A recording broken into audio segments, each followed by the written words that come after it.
ধৈর্যের সাথে বসেন।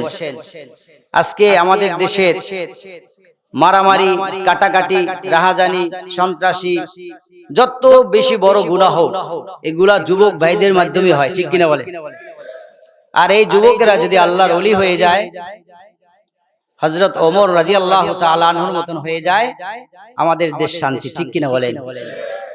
আমাদের দেশে প্রতিটা মানুষ যদি প্রতিটা মসজিদে প্রতি শুক্রবারে বয়ানটা শুনে, যদি তারা হিদায়াতের নিয়তে বয়ান শুনে আর চেষ্টা করে, আমি মনে করি আমাদের বাংলাদেশে হাজার হাজার লক্ষ লক্ষ সেনাবাহিনী দরকার নেই, র‍্যাব দরকার নেই, পুলিশ দরকার নেই, কোনো বাহিনী দরকার নেই।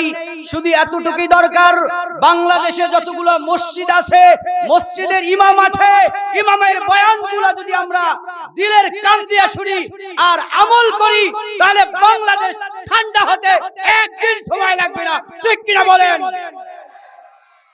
ওয়াজ মাহফিলের দরকার পড়বে না, পুলিশ সেনাবাহিনীর দরকার পড়বে না, মারামারি, হানাহানি, সন্ত্রাসী, রাহাজানি, ছিনতাই, জিনা, ব্যভিচার, গুলি, লুটতরাজ, এগুলা যে বাংলাদেশে চলছে, এগুলা বন্ধ হবে যদি আমরা মসজিদের ইমামের কথা অনুযায়ী চলি, ঠিক কিনা বলেন?